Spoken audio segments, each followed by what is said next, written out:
लोककल्याणकारी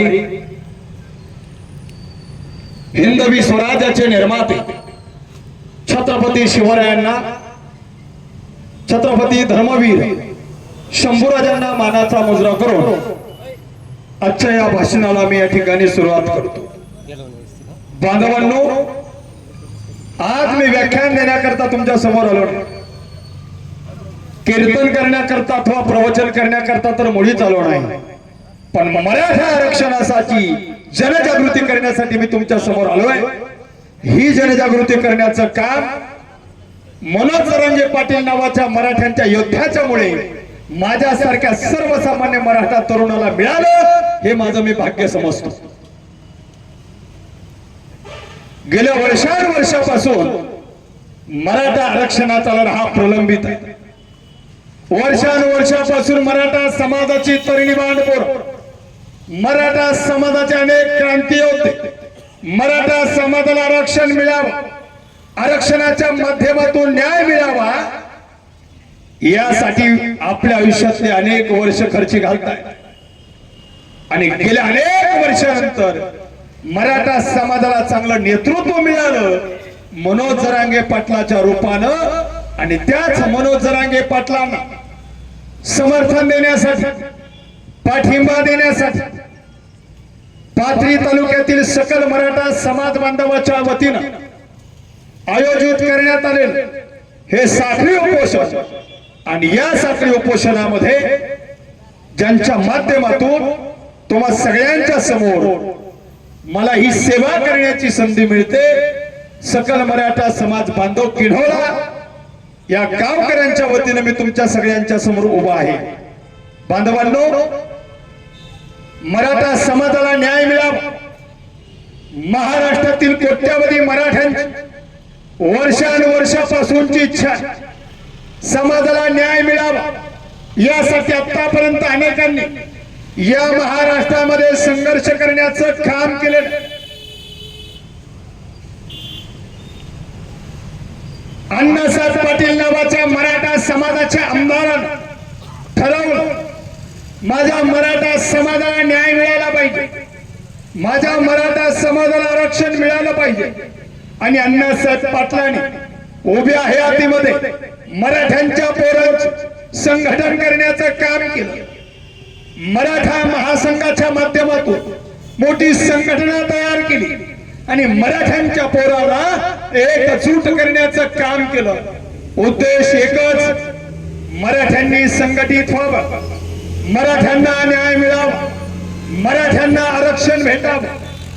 हयातभर झटले अण्णासाहेब पाटील, पण या मराठ्यांना न्याय मिळाला नाही, आणि त्याच वेळी अण्णासाहेब पाटलांनी ठरवलं, जर माझ्या कुणबी मराठ्यांना, जर माझ्या क्षत्रिय मराठ्यांना न्याय मिळत नसेल तर माझ्यासारख्या मराठ्याच्या नेत्याने स्वतःला आमदार म्हणून गेलं, हे माझ्या नियतीला शोभत, मी मला आमदार म्हणून घ्यायचं, मी मला मराठ्यांचा नेता म्हणून घ्यायचं, आणि मराठ्यांच्या लेकरांना जर आरक्षण मिळत नसेल तर माझा स्वाभिमान कशासाठी मी गहाण ठेवाय।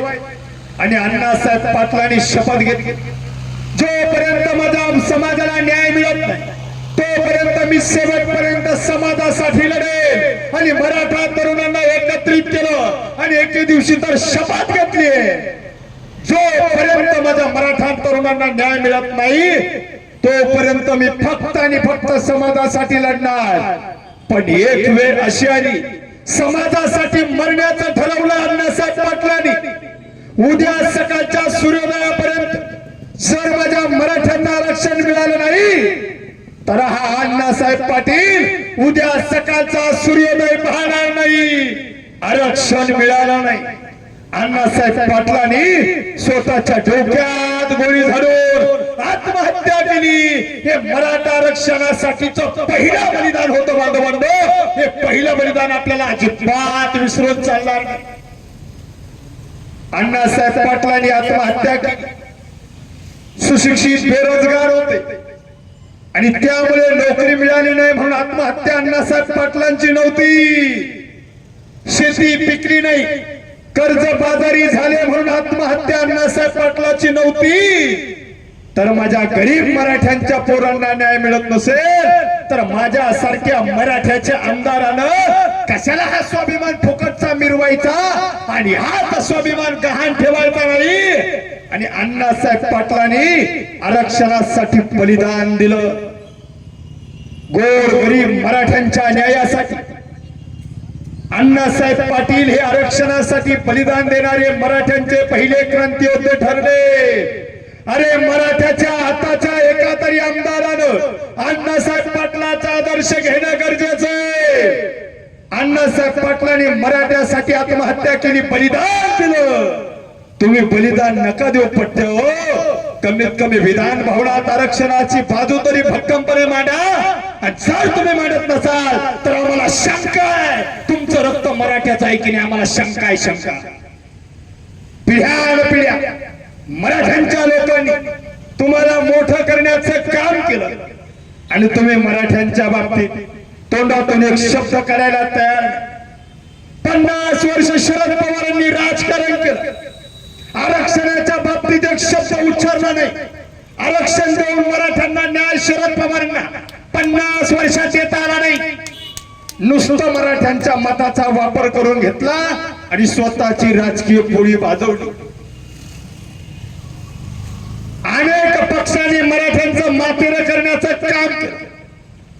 महाराष्ट्र राज्यातील सगळे पक्ष उभे करण्यामध्ये आणि महाराष्ट्रातील सगळे पक्ष चालवण्यामध्ये या महाराष्ट्रातील मराठ्यांचा सिंहाचा वाटा आहे. म्हणून महाराष्ट्रातले सगळे पक्ष आज उभे. कोणत्याही पक्षातला मराठा समाज बाजूला काढा, त्या पक्षाचं अस्तित्व या महाराष्ट्रात शून्य झाल्याशिवाय राहणार नाही.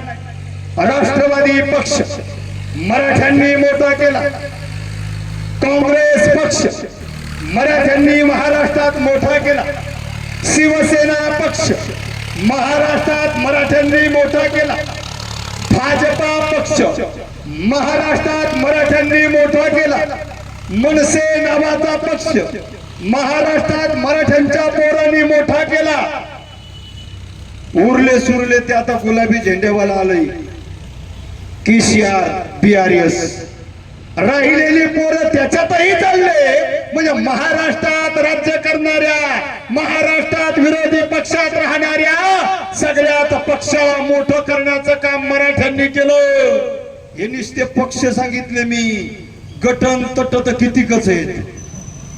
आणि या सगळ्या पुढाऱ्यांनी गोरगरीब सर्वसामान्य मराठ्यांच्या पोरांच्या भावना जाणून न घेता यांच्या पाठीमागे कधीच उभे राहिले नाही. शरद पवारांनी 50 वर्षात मराठ्यांसाठी काहीच केलं नाही. दुसरे पवार, अजित पवार राज्याचे उपमुख्यमंत्री आहेत, जबाबदार पदावर आहे, आरक्षणाचा लढा पेटलेला आहे. एकही शब्द आरक्षणाच्या बाबतीत काढत नाही. उलट त्यांच्याच पक्षाच्या ओबीसीच्या नेत्याला मराठा बांधवाच्या आणि समाजाच्या विरोधात फिरण्याकरता बळ देण्याचे काम करतात. ते अजित पवार सुद्धा मराठ्याच्या बाजूने उभे नाही. तिसरा पक्ष शिंदे गट, त्या गटाचे प्रमुख एकनाथ शिंदे राज्याचे मुख्यमंत्री आहे. विशेष म्हणजे मराठा आहे. ते सुद्धा आरक्षणाच्या बाबतीत रोखठोक भूमिका घ्यायला तयार नाही. उलट त्यांच्याच काही कार्यकर्त्यांना ते समाजात पाठवतायत आणि त्या कार्यकर्त्यांना म्हणायला लावतायत आम्ही 96 कुडी आहे, आम्हाला कुणबी मराठा म्हणून आरक्षण नको. चौथा पक्ष भारतीय जनता पार्टी, त्यांच्याबद्दल तर काय बोलावं. नागपूरचे देवेंद्र मामा हे तर मराठ्यांचे आशे विरोधक होऊन बसले. पण मामा वर्षानुवर्ष तुमच्या पक्षाला या महाराष्ट्रातल्या मराठ्यांनी मोठं केलं हे सुद्धा विसरू नका. वर्षानुवर्ष तुम्ही आमच्या मताचा वापर करून घेतला. तुमचे गुरु दिल्लीतले दाढीवाले बाबा ज्यावेळी 2014ला महाराष्ट्रात पहिल्यांदा चांगल्या पद्धतीने फिरू लागले त्यांची लाट आली होती तेव्हा लाट, त्यावेळी ते म्हणत होते भाई और बहनो, सगळ्या मराठा बांधवांना हिंदू म्हणून एकत्र करण्याचं काम त्यांनी 2014च्या निवडणुकीमध्ये केलं. हिंदू धर्म खतरे में है, हिंदू जागो हिंदू जगाओ, हर हर मोदी घर घर मोदी, नमो नमो नमो नमो, शिव छत्रपतीचा आशीर्वाद, चला देऊ मोदीला साथ, या घोषणा तुम्ही केल्या. तुमच्या घोषणेवर हिंदू म्हणून, जय श्रीराम म्हणून, भगव्याचे समर्थक म्हणून महाराष्ट्रातला सगळा मराठा समाज तुमच्या पाठीमागे खंबीरपणे उभा राहिला आणि तुमचं सरकार या महाराष्ट्रात निवडून दिलं. पण तुम्हाला निवडून येताना महाराष्ट्रातले सगळे मराठे हिंदू होते आणि गोरगरीब मराठ्यांची पोरं आरक्षणासाठी आत्महत्या करू लागली, तर आता आम्ही हिंदू नाहीत का, हे सुद्धा भारतीय जनता पार्टीच्या लोकांनी स्पष्ट केलं पाहिजे.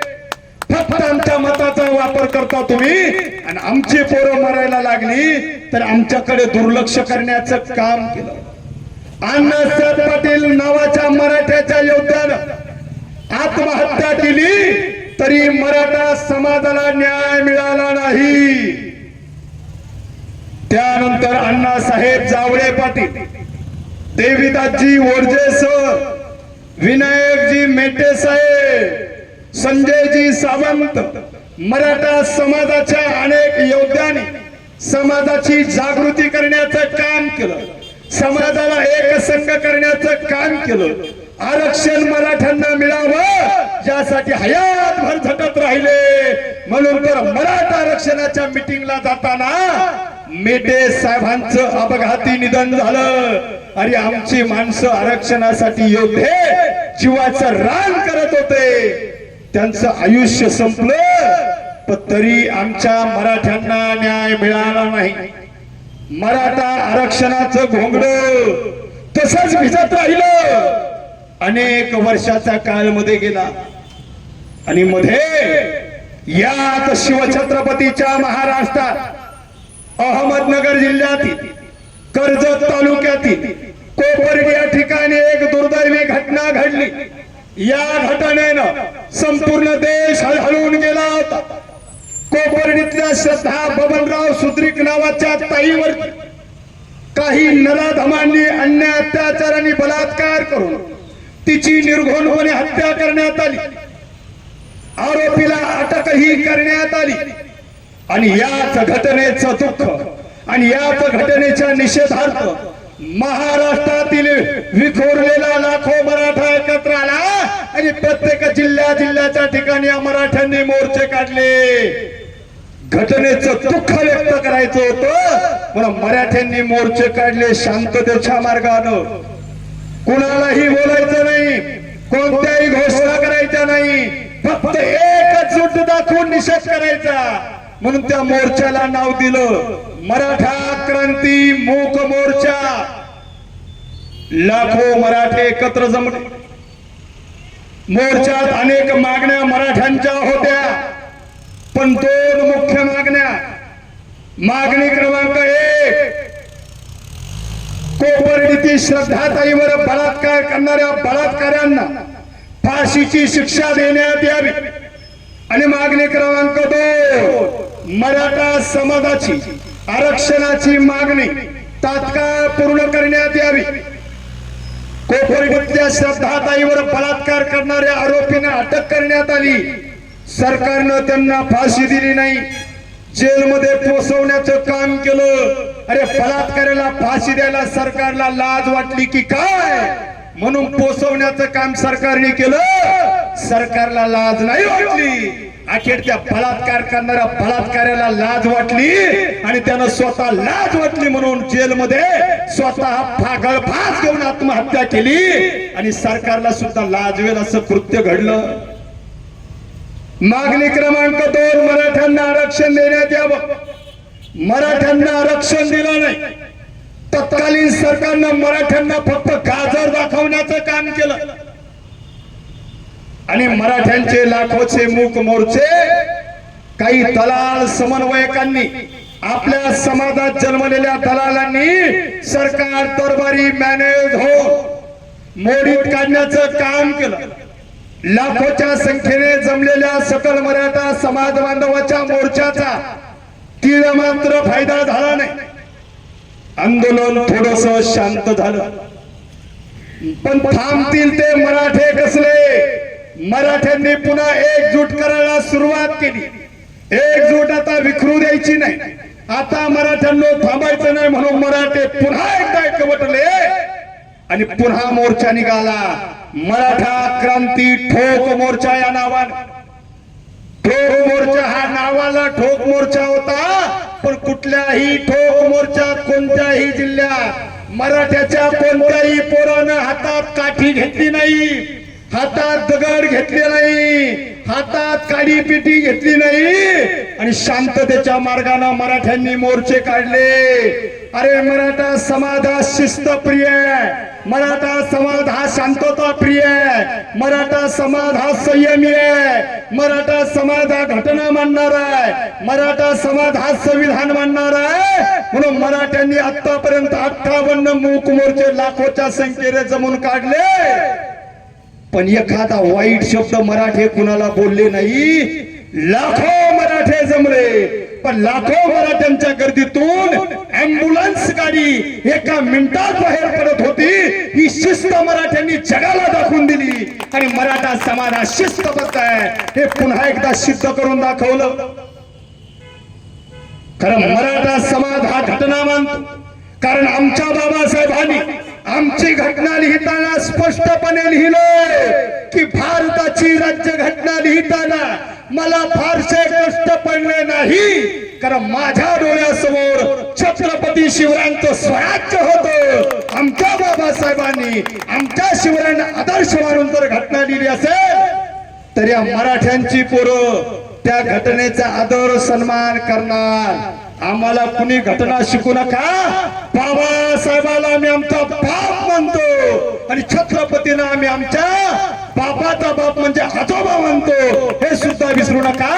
कारण आमच्या बाबासाहेबांनी कोणत्याही पत्राची सुरुवात करताना मजकूर लिहायचे जय शिवराय, आणि त्याच बाबासाहेबांचा विचारांचा वारसा घेऊन महाराष्ट्रातील तमाम त्याच शिवरायांच्या छत्रपती शिवरायांच्या विचाराचा वारसा घेऊन महाराष्ट्रातील तमाम जनता 18 पगड जातीचे लोक मराठा आरक्षणाच्या लढाईत मराठ्यांच्या पाठीमागे खंबीरपणे उभा आहे.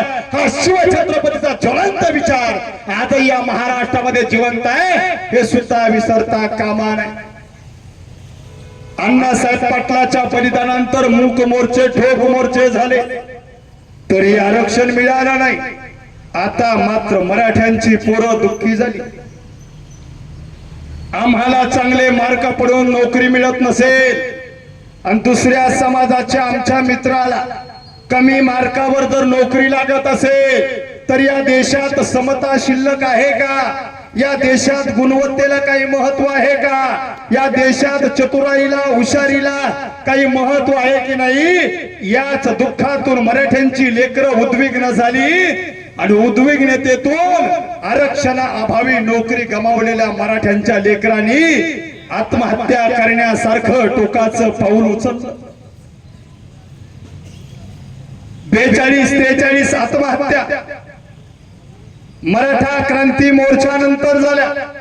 आमचा काकासाहेब शिंदे नावाचा मराठ्यांचा पोरगा कायगाव टोका या ठिकाणी नदी पात्रात जलसमाधी घेऊन उडी घेतो आणि मराठा आरक्षणासाठी बलिदान देतो. कुणी पोरगा रेल्वे पटरीवर झोपतो, आरक्षण मिळालं नाही म्हणून बलिदान देतो. कुणी पोरं विष प्राशन करतात, कुणी पाण्याच्या टाकीवरून उड्या मारतात आणि मराठ्यांच्या 42-43 तरुण तरुणीनं आरक्षणासाठी आत्महत्या करावं हेच या मातीचं दुर्दैव आहे. आणि याच मराठा कुळात जन्मलेल्या राजर्षी शिवछत्रपतीच्या वंशजांनी राजर्षी शाहू महाराजांनी आणि याच मराठा कुळातल्या राजर्षींनी आरक्षणाची चळवळ सुरू करावी. आरक्षणाचे जनक असणाऱ्या शाहू महाराजांच्या मराठा या जमातीला आरक्षणासाठी रस्त्यावर उतरावं लागतं. यासारखी मोठी खंत कोणती नाही बांधवांनो. मराठ्यांचे लाखोचे मोर्चे निघून सरकार मराठ्यांना न्याय देऊन वाटलं होतं, दिला नाही. अरे गर्दी जमून न्याय मिळत नाही, पण कमीत कमी मराठ्यांची लेकरं आत्महत्या करू लागली आणि मराठ्यांच्या दुःखद भावना तरी सरकारने जाणून घ्यायला पाहिजे होत्या आणि मराठ्यांच्या लेकराच्या पत्रात आरक्षणाचा हक्क टाकायला पाहिजे होता. तरी सरकारनं मराठ्यांना न्याय दिला नाही. पुन्हा बरेच दिवस आरक्षणाचं घोंगडं भिजत पडलं. पण शांत बसतील ते मराठे कसले. दिवस उजाडला 29 ऑगस्ट 2023 आणि याच महाराष्ट्रातील जालना जिल्ह्यातील अंबड तालुक्यातील शहागड या ठिकाणी वास्तव्य करणाऱ्या फाटक्या कपड्याच्या 2 एकर जमिनीवाल्या ऊसतोड कामगाराच्या सर्वसामान्य अत्यंत गरीब पण मराठा समाजासाठी तळमळीनं काम करणाऱ्या व्यक्तीनं 29 ऑगस्टला शहागड येथील पैठण फाटा या ठिकाणी आरक्षणाच्या मागणीसाठी मराठा आरक्षण जनाक्रोश मेळाव्याचं आयोजन केलं. 5,000 लोक येतील वाटलं होतं, जास्तीत जास्त 10,000 लोक येतील वाटलं होतं, पण सर्वसामान्य व्यक्तीनं आवाज दिला आणि लाखो मराठी शहागडला जमले आणि त्या व्यक्तीच्या नेतृत्वावर फिदा झाले. त्या व्यक्तीचं नाव आहे मनोज जरांगे पाटील. 5 तास जालना बीड हायवे अडवला. रस्ता अडवणं मराठ्यांना शोभत नाही, मी जाणीवपूर्वक बोलतो. पण या मराठ्यांना आरक्षणापासून अडवण्याचं काम 50 वर्ष सगळ्या पुढाऱ्यांनी केलं. अरे तुम्ही 50 वर्ष मराठ्यांना अडवालात, मग तुमचा रस्ता 5 तास अडवलं तर बिघडलं कुठं. म्हणून मराठ्यांनी 5 तास रस्ता रोको केला. जरांगे पाटलांनी तिथं भाषण केलं आणि एक वाक्य मनाला भोवणार होतं. पाटील म्हटले, आज सरकारनं आरक्षणाच्या बाबतीत दुपारच्या 1 वाजेपर्यंत निर्णय देणं अपेक्षित आहे. आज दुपारच्या 1 वाजता एक तर मराठा आरक्षणाची विजय यात्रा निघेल, नाही तर या मनोज जरांगेची अंत्ययात्रा. टाळ्यांचा कडकडाट झाला, घोषणाबाजी झाली, जन आक्रोश मेळावा संपला. आम्ही आमच्या घरी परतलो आणि टीव्हीवर बातमी आली, जरांगे पाटील घरी गेले नाही तर अंतरवाली जाऊन उपोषणाला बसले आणि म्हणाले, जोपर्यंत महाराष्ट्रातील कोट्यावधी मराठ्यांच्या गोरगरीब मराठ्यांच्या लेकरांना आरक्षण मिळत नाही तोपर्यंत हा मनोज जरांगे स्वतःच्या लेकरा बाळाचं तोंड सुद्धा पाहणार नाही, तोपर्यंत मी आमरण उपोषण करेन. सराठी अंतरवालीत जाऊन उपोषणाला बसले. ज्या मनोज जरांगे पाटलाच्या शब्दावर एका दिवसात लाख मराठे गोळा होत असतील, तेच मनोज जरांगे पाटील जर उपोषणाला बसले तर महाराष्ट्रातील कोट्यावधी मराठ्यांना एकत्र केल्याशिवाय राहणार नाही. याच भीतीनं सरकारच्या पायाखालची माती सरकली. उपोषणाच्या दुसऱ्या दिवशी 30 ऑगस्ट रोजी रात्रीच्या 2 वाजता पोलिसांचा फौजफाटा सराटी अंतरवालीत आला. मध्यरात्री 2 वाजता पोलिसांनी जरांगे पाटलाला उठवण्यासाठी विनंती केली. पाटील म्हटले, आता उठणार नाही, जोपर्यंत आरक्षणाचा जी.आर घेत नाही तोपर्यंत उठणार नाही, मेलो तरी चालेल. ते माघारी गेले. मग पोलीस उपोषणाच्या 3ऱ्या दिवशी संध्याकाळी 4-5 वाजेची वेळ असेल, पोलिसांचा फौजफाटा सराटी अंतरवाली देणार. बातमी सराटी अंतरवालीत पोहोचली आणि जरांगे पाटील स्टेजवर होते. सगळ्यांना कळालं पोलिसांच्या मोठमोठ्या व्हॅन येत आहे, डोक्यात हेल्मेट घातलेले, हातात काठ्या घेतलेल्या, कोणत्याही पद्धतीने जरांगे पाटलाला ते उठवणार. आणि सावध झाले मराठे अंतरवालीतले. स्टेजवर जरांगे पाटील झोपले होते, आजूबाजूला महिला मंडळ बसलं होतं, पाठीमाग बॅनर होता, महिला मंडळीने बॅनर मध्यभागी फाडला. ऐका बरं, महिला मंडळीने बॅनर मध्यभागी फाडला. फाडलेल्या बॅनर मधून पाटलाला पाठीमागं काढून दिलं आणि पाटलाच्या जागेवर दुसरे जरांगे पाटील झोपवले आणि अंगावर शाल टाकली. पोलिसांचा फौज फाटाला जरांगे पाटलाला उचलण्याचा प्रयत्न केला, उचललं, पण कोणत्या दुसरे जरांगे पाटील झोपवले होते. पण मराठ्यांच्या पोरांनी त्याही घटनेचा प्रतिकार करण्याचा प्रयत्न केला. पण मराठ्यांच्या पोरावर काठी चालवण्याचं काम पोलिसांनी केलं. मराठ्यांच्या पोराची डोके पोलिसांनी फोडली. एवढ्यावर थांबले नाही, स्टेजवर बसलेल्या महिला मंडळीच्या डोक्यात काठ्या मारण्याचं काम पोलिसांनी केलं. एवढ्यावरही थांबले नाही, इथं उपोषण आहे, शेजारी मंदिर आहे, मंदिरात महिला मंडळ लेडीज त्या ठिकाणी हरिपाठ घेत होत्या. एका हातानं महिलांच्या गळ्यातला टाळ काढावा, दुसऱ्या हातानं महिला मंडळीच्या डोक्यात काठीने मारावं आणि डोके फोडण्याचं महापाप पोलिसांनी केलं. या घटनेचा प्रतिकार मराठ्यांची पोरं करू लागली. पोलीस तेवढ्यावर थांबले नाही, आमच्या मराठ्याच्या तरण्या पांड पोरावर गोळीबार करण्याचं काम पोलिसांनी केलंय. पोरांनी गोळ्या झेलल्या, आमच्या 4 गोळ्या, 10 गोळ्या, 15 गोळ्या, एका पठ्ठ्याला तर 24 गोळ्या लागल्या. 24. त्याला संभाजीनगरच्या गॅलेक्सी हॉस्पिटल मध्ये ऍडमिट करण्यात आलं. तो पोरगा डॉक्टरला काय म्हणत होता माहिती का? डॉक्टर साहेब, किती गोळ्या राहिल्यात माझ्या शरीरामध्ये, काय काढायचं ते काढा, नाही तर बाकीच्या राहू द्या. पण 14 तारखेच्या विराट सभेला मला अंतरवालीला जाऊ द्या. मराठ्यांची पोरं गोळ्या झेलून सुद्धा जरांगे पाटलाच्या पाठीमागे खंबीरपणे उभे राहू लागली. सरकार माईबाप अरे छातीत गोळ्या झेलून सुद्धा मराठे जरांगे पाटलाच्या पाठीमागे उभे राहतात.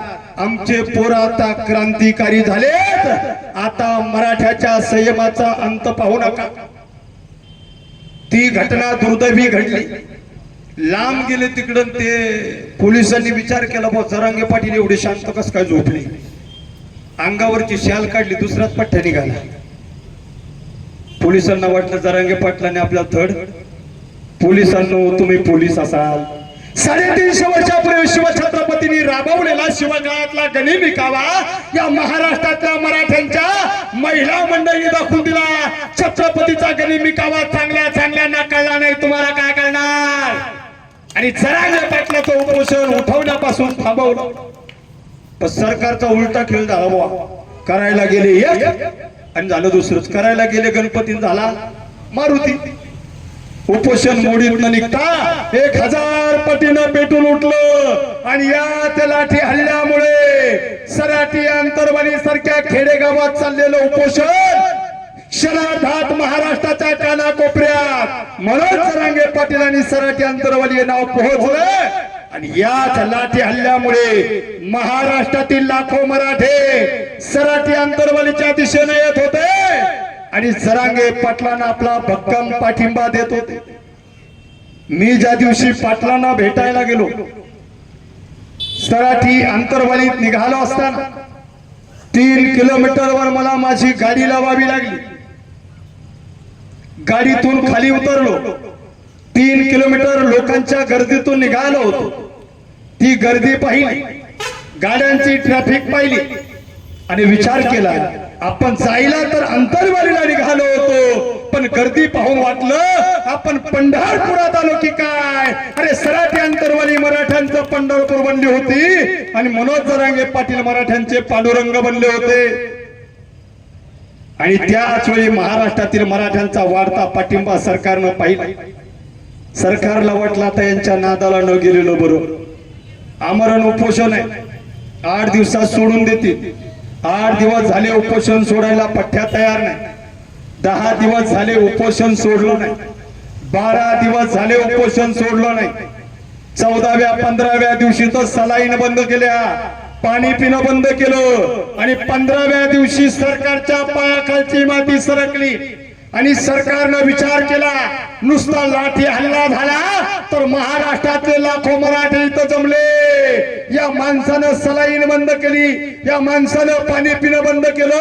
अरे या मराठ्यांच्या योद्ध्याच्या जीवाचं काही बरं वाईट झालं ना तर हे मराठी आपल्याला घराच्या बाहेर सुद्धा पडू देणार नाही.